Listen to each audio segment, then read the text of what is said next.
વિદ્યાર્થી મિત્રો, પ્રકરણ 8 તરફ આગળ વધીએ. ડી અને એફ વિભાગના તત્વો. આધુનિક આવર્ત કોષ્ટકની રૂપરેખા કંઈક આ પ્રકારની છે. એમાં ડાબી તરફ એસ વિભાગના તત્વો, જેમાં સમૂહ 1 અને 2ના તત્વોનો સમાવેશ થાય છે. જમણી તરફ પી વિભાગના તત્વો, જેમાં સમૂહ 13 થી 18ના તત્વોનો સમાવેશ. મધ્યમાં ડી વિભાગના તત્વો, જેમાં સમૂહ નંબર 3 થી 12ના તત્વોનો સમાવેશ થાય છે. અને અંતમાં એફ વિભાગના તત્વો, જેમાં લેન્થેનાઇડ શ્રેણી અને એક્ટિનાઇડ શ્રેણી એમ 2 પ્રકારની શ્રેણીનો સમાવેશ થાય છે. આવર્ત કોષ્ટકમાં ડાબી તરફ એસ વિભાગ, જમણી તરફ પી વિભાગ, મધ્યમાં ડી વિભાગ અને અંતમાં એફ વિભાગ. એસ અને પી વિભાગના તત્વો પ્રતિનિધિ તત્વો તરીકે ઓળખાય છે, જ્યારે ડી વિભાગના તત્વો સંક્રાંતિ તત્વો તરીકે ઓળખાય છે. એનું કારણ, આ તત્વો આવર્ત કોષ્ટકમાં એસ અને પી વિભાગની એક તો વચ્ચે આવેલા છે, અને આ તત્વોના ગુણધર્મો એસ અને પી વિભાગના ગુણધર્મોની મધ્યના ગુણધર્મો છે. ડી વિભાગના તત્વો કોને કહીશું? જે તત્વોના પરમાણુની બાહ્યતમ કક્ષાનો અંતિમ ઇલેક્ટ્રોન ડી કક્ષકમાં ભરાતો હોય એને ડી કક્ષકના તત્વો કહેવાય. ડી વિભાગના તત્વોમાં કુલ 4 શ્રેણીઓ છે. પ્રથમ સંક્રાંતિ શ્રેણી, જેમાં 3D કક્ષકમાં છેલ્લો ઇલેક્ટ્રોન દાખલ થાય છે. દ્વિતીય સંક્રાંતિ શ્રેણી, જેમાં 4D કક્ષકમાં છેલ્લો ઇલેક્ટ્રોન દાખલ થશે. તૃતીય સંક્રાંતિ શ્રેણી, જેમાં 5D કક્ષકમાં છેલ્લો ઇલેક્ટ્રોન. અને ચતુર્થ સંક્રાંતિ શ્રેણી, જેમાં 6D કક્ષકમાં છેલ્લો ઇલેક્ટ્રોન દાખલ થશે. જે તત્વોની ભૂમિ અવસ્થા અથવા તો કોઈ પણ સ્ટેબલ ઓક્સિડેશન અવસ્થામાં ડી કક્ષક ઇલેક્ટ્રોનથી અપૂર્ણ ભરાયેલી હોય, અપૂર્ણનો મતલબ ડી 1 થી લઈને 9 સુધી ભરાયેલી હોય, તો એવા તત્વો સંક્રાંતિ તત્વો કહેવાય. પ્રથમ સંક્રાંતિ શ્રેણીમાં 3D અપૂર્ણ હોય છે. એમાં પરમાણુ ક્રમાંક 21 થી 30 સુધીના તત્વો આવે છે, એટલે કે સ્ક્રેન્ડિયમથી ઝિંક સુધીના તત્વો, જેમાં ઝિંકને સંક્રાંતિ તત્વ ગણવામાં આવતું નથી. દ્વિતીય સંક્રાંતિ શ્રેણીમાં 4D કક્ષક અપૂર્ણ છે. એમાં પરમાણુ ક્રમાંક 39 થી લઈને 48 સુધીના તત્વોનો સમાવેશ થાય. 39 યટ્રિયમ અને 48 કેડમિયમ, જેમાં કેડમિયમને સંક્રાંતિ તત્વ ગણવામાં આવતું નથી. તૃતીય સંક્રાંતિ શ્રેણીમાં 5D કક્ષક અપૂર્ણ હોય. એમાં પરમાણુ ક્રમાંક 57 અને પછી 72 થી 80 સુધીના તત્વોનો સમાવેશ થાય. એમાં પરમાણુ ક્રમાંક 57 એટલે લેન્થેનમ, 72 એટલે હાફનિયમ અને 80 એટલે મર્ક્યુરી. એમાં મર્ક્યુરીને સંક્રાંતિ તત્વ ગણવામાં આવતું નથી. ચતુર્થ સંક્રાંતિ શ્રેણીમાં 6D કક્ષક ઇલેક્ટ્રોનથી અપૂર્ણ ભરાયેલી હોય. એમાં પરમાણુ ક્રમાંક 89 અને પછી 104 થી 112 સુધીના તત્વોનો સમાવેશ થાય, જેમાં પરમાણુ ક્રમાંક 89 એટલે એક્ટિનિયમ, પરમાણુ ક્રમાંક 104 RF અને પરમાણુ ક્રમાંક 112 CN. એમાં CNને સંક્રાંતિ તત્વ ગણવામાં આવતું નથી. સંક્રાંતિ શ્રેણીમાં જે કિંમતી ધાતુઓ ગણાય એમાં Ag, Au, Pt ઘરેણાં બનાવવા માટે FeCuTi ઔદ્યોગિક સ્તરે ઉપયોગી છે. પ્રથમ સંક્રાંતિ શ્રેણીના તત્વોના નામ, સંજ્ઞા, પરમાણુ ક્રમાંક, ઇલેક્ટ્રોન રચના જોઈએ તો scandium, titanium, vanadium, chromium, manganese, iron, cobalt, nickel, તાંબુ અને જસત. એની ઇલેક્ટ્રોનના અહીંયા દર્શાવેલી છે, તમે જોઈ લો. આપણે 11થમાં પણ એ દર્શાવેલી હતી એકવાર. એમાં ક્રોમિયમ અને કોપર અપવાદરૂપ ઇલેક્ટ્રોન રચના ધરાવે છે. વિદ્યાર્થી મિત્રો, અહીંયા એની વિવિધ ઓક્સિડેશન અવસ્થાઓ દર્શાવેલી છે, જેમાં બ્રેકેટમાં બતાવેલી ઓક્સિડેશન અવસ્થાઓ સ્થાયી ઓક્સિડેશન અવસ્થાઓ તરીકે ઓળખાય છે. તમે એને જોઈ લેશો અને સ્ક્રીનશોટ પણ લઈ લેશો. મહત્તમ સ્થાયી ઓક્સિડેશન અવસ્થાઓ દર્શાવવા માટે એક આ આંકડો બતાવ્યો છે. દરેક નંબરમાં દરેક તત્વમાં એક એક આંકડો છે જે સ્થાયી ઓક્સિડેશન અવસ્થા દર્શાવે છે. પ્રથમ સંક્રાંતિ શ્રેણીના જે અપવાદો છે એ થોડા જોઈએ. તો સ્ક્રેન્ડિયમ સૌથી પહેલાં એની ઇલેક્ટ્રોનના આર્ગોન કમ્પ્લીટ 4s2 3d1 છે, એટલે 3d અપૂર્ણ છે, તો એ સંક્રાંતિ તત્વ ગણવું જોઈએ. તેમ છતાં એને સંક્રાંતિ તત્વ ગણતા નથી, કારણ કે સ્ક્રેન્ડિયમના મોટાભાગના સંયોજનોમાં સ્ક્રેન્ડિયમ +3 તરીકે અસ્તિત્વ ધરાવે છે. અને સ્ક્રેન્ડિયમ +3ની ઇલેક્ટ્રોનના જોઈએ તો આર્ગોન કમ્પ્લીટ 4s0 3d0 છે, એટલે કે ડી કક્ષક ખાલી છે. એટલા માટે એને સંક્રાંતિ તત્વ ગણતા નથી. ત્યારબાદ કોપરની વાત કરીએ. કોપરની ઇલેક્ટ્રોનના આર્ગોન કમ્પ્લીટ 4s1 3d10 છે, એટલે એમાં 3d કક્ષક સંપૂર્ણ ભરાયેલી છે, તો એને સંક્રાંતિ તત્વ ગણવું જોઈએ નહીં. તેમ છતાં એને સંક્રાંતિ તત્વ ગણીએ છીએ, કારણ કે એના મોટાભાગના સંયોજનોમાં કોપર +2 તરીકે અસ્તિત્વ ધરાવે છે. અને કોપર +2 માટે પહેલાં 4sમાંથી એક ઇલેક્ટ્રોન અને ત્યારબાદ 3dમાંથી એક ઇલેક્ટ્રોન દૂર કરીએ તો 3d9 થશે, એટલે કે 3d અપૂર્ણ છે, એટલે કે એને સંક્રાંતિ તત્વ ગણવું જોઈએ. વાત કરીએ જસત. એની ઇલેક્ટ્રોનના આર્ગોન કમ્પ્લીટ 4s2 3d10 છે, એટલે કે એને સંક્રાંતિ તત્વ ગણવું ના જોઈએ, કારણ કે ડી કક્ષક સંપૂર્ણ ભરાયેલી છે. પરંતુ એના મોટાભાગના સંયોજનોમાં એ ઝિંક +2 તરીકે અસ્તિત્વ ધરાવે છે, અને એ પ્રમાણે જોઈએ તો એની ઇલેક્ટ્રોનના 4s0 3d10 થાય.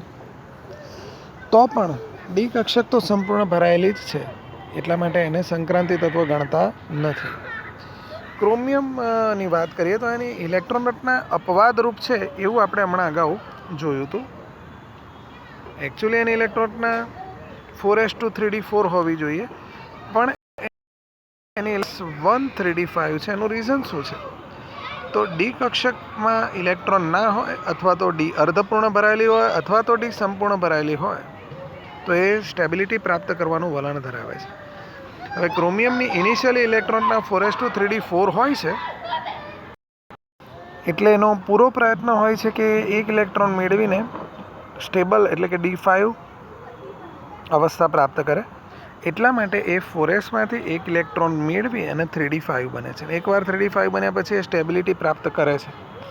એટલા માટે ક્રોમિયમની ઇલેક્ટ્રોનના આર્ગોન કમ્પ્લીટ 4s2 3d4 ન હોતા આર્ગોન કમ્પ્લીટ 4s1 3d5 હોય છે. ત્યારબાદ વાત કરીએ કોપરની. કોપરની initial electron configuration argon complete 4s2 3d9 હોવી જોઈએ, પણ એ આર્ગોન કમ્પ્લીટ 4s1 3d10 છે. એનું રીઝન ફરીથી એકવાર D0 D5 કે D10 એ સ્ટેબિલિટી પ્રાપ્ત કરવાનું વલણ ધરાવે છે. જો એની નજીકની કોઈ ઇલેક્ટ્રોન ના હોય તો સ્વાભાવિક રીતે એ એક ઇલેક્ટ્રોન મેળવી અને D9માંથી D10 બનવા પ્રયત્ન કરે, અને એ એક ઇલેક્ટ્રોન એ 4sમાંથી મેળવે, એટલે એની સ્ટેબલ ઇલેક્ટ્રોન રચના થશે આર્ગોન કમ્પ્લીટ 4s1 3d10. એટલા માટે કોપરની ઇલેક્ટ્રોન રચના આર્ગોન કમ્પ્લીટ 4s2 3d9 ન હોતા આર્ગોન કમ્પ્લીટ 4s1 3d10 હોય છે. વાત કરીએ ડી વિભાગના તત્વોની આયનીકરણ એન્થાલ્પી વિશે. વાયુરૂપ તટસ્થ પરમાણુમાંથી એક ઇલેક્ટ્રોન દૂર કરી 1 મોલ ધનાયન બનાવવા માટે જરૂરી ઉર્જાને જનરલી આપણે આયનીકરણ ઉર્જા અથવા તો આયનીકરણ એન્થાલ્પી કહીએ છીએ, આ પ્રમાણે. અને એ ઓલવેઝ પોઝિટિવ હોય, કારણ કે એમાં ઉર્જા આપવી પડતી હોય છે. આપણે આ પણ ભણ્યા છે કે જનરલી IE1 કરતાં IE2 વધારે હોય ને એના કરતાં IE3 વધારે હોય. આપણે એ પણ ભણેલા છીએ કે સમૂહમાં ઉપરથી નીચે તરફ જઈએ તો IE ઘટે, અને આવર્તમાં ડાબીથી જમણી તરફ જઈએ તો IE વધે છે. સંક્રાંતિ તત્વોમાં ક્રમશઃ આગળ વધતા IE વધશે, કારણ કે સંક્રાંતિ તત્વો એ આવર્તના તત્વો છે. IE1 માટે એક ઇલેક્ટ્રોન દૂર કરવાનો થાય છે, ત્યારે 3d અને 4s પૈકી પ્રથમ ઇલેક્ટ્રોન 4sમાંથી દૂર થશે. 3d કરતાં 4sની એનર્જી વધારે હોય છે, એટલે 4sમાંથી પહેલાં ઇલેક્ટ્રોન દૂર થશે, એટલે એની સાપેક્ષ ઉર્જામાં ફરક પડે છે. સંક્રાંતિ તત્વોમાં ક્રમશઃ આગળ વધો તો આઈ વધે છે, પણ એ આઈનો વધારો પ્રમાણમાં ધીમો અથવા તો ઓછો હોય છે. એનું રીઝન છે સ્ક્રેન્ડિયમથી ઝિંક તરફ જતા મુખ્ય ક્વોન્ટમ અંક તો અચળ રહેશે, કારણ કે આવર્તના તત્વો છે. હા, પ્રોટોન અને ઇલેક્ટ્રોન ઉમેરાતા જાય, પ્રોટોનની સાથે ઇલેક્ટ્રોન 3Dમાં ઉમેરાતા જાય, એટલે કેન્દ્રીય વીજભાર વધે પણ કદ અચળ રહે, એટલે આકર્ષણ વધવાનું. પણ અહીંયા સ્ક્રીનિંગ અસર પણ વિદ્યાર્થી મિત્રો લાગુ પડે. આપણે જોયું હતું 11થમાં એ પ્રમાણે એ સ્ક્રીનિંગ અથવા શિલ્ડિંગ અસરના કારણે ફોરેસનું કેન્દ્ર પ્રત્યેનું આકર્ષણ થોડું નબળું પડે છે. એટલે કેન્દ્રીય વીજભારની અસર તો હોય છે, પણ સ્ક્રીનિંગ અસર પણ હોવાના કારણે આઈઈનો જે વધારો કેન્દ્રીય વીજભારના લીધે થવો જોઈએ એટલો વધારો પ્રમાણમાં થતો નથી. એટલે સંક્રાંતિ તત્વોમાં આઈઈનો વધારો પ્રમાણમાં ઓછો અથવા તો ધીમો થતો જણાય છે. સમૂહમાં ઉપરથી નીચે તરફ જઈએ એટલે શિલ્ડિંગ અસર, સ્ક્રીનિંગ અસર ક્રમશઃ વધતી જાય છે. સ્કેન્ડિયમ, ટિટાનિયમ અને વેનેડિયમના આઈઈ1ના મૂલ્યો અનુક્રમે 631, 656, 650 કિલો જૂલ પર મોલ છે. એટલે લગભગ આઈઈના મૂલ્યોમાં બહુ ફેર નથી. પણ ક્રોમિયમનું આઈઈ1નું મૂલ્ય જુઓ તો 653 અને મેંગેનીઝનું 717 છે. વધારે છે ક્રોમિયમનું, સ્ટેબિલિટી એની વધારે છે, એમાંથી એક ઇલેક્ટ્રોન દૂર કરવા વધારે ઉર્જા આપવી પડે છે? ના. એમાં 4s1 3d5 ઇલેક્ટ્રોન રચના છે, એટલે 3d5 મેળવવા માટે, સ્ટેબિલિટી મેળવવા માટે એક ઇલેક્ટ્રોન દૂર કરવો બહુ સરળ છે, એટલે એની આઈઈ ઓછી છે. જ્યારે મેંગેનીઝમાં એક ઇલેક્ટ્રોન દૂર કરવા માટે વધારે ઉર્જાની જરૂર પડશે, કારણ કે એની 4s કક્ષક સંપૂર્ણ ભરાયેલી છે. તો વિદ્યાર્થી મિત્રો, અહીંયા સ્ટેબિલિટીનો યુઝ કરીશું, પણ સ્ટેબિલિટી પ્રાપ્ત કરવા માટે એક ઇલેક્ટ્રોન ઇઝીલી દૂર થાય છે, એટલા માટે એની આઈઈ1 ઓછી છે. મેંગેનીઝ, એફઈ, સીઓ, એનઆઈ સુધી આઈઈ1નો વધારો લગભગ સમાન છે. પાછું કોપર અને ઝિંકમાં જુદાપણું આવે છે. જોઈએ કોપર 745 અને ઝિંક 905. એઝ યુઝ્યુઅલ આ જ રીઝન આવશે. કોપરની electronic configuration 4s1 3d10. Stability પ્રાપ્ત કરવા એને એક જ ઇલેક્ટ્રોન દૂર કરવો પડે, જે ઇઝીલી દૂર કરે, એટલે આઈઈ ઓછી. જ્યારે અહીંયા ઝિંકના કિસ્સામાં 4s2 3d10, એટલે કે એસ કક્ષક સંપૂર્ણ ભરાયેલી, એટલે એમાંથી એક ઇલેક્ટ્રોન દૂર કરવો છે, તો વધારે એનર્જીની જરૂર પડશે. રિપીટ એકવાર જોઈ લઈએ. આ બંને અપવાદો અગત્યના છે વિદ્યાર્થી મિત્રો. ક્રોમિયમની આઈઈ 1 ઓછી હોવાનું રીઝન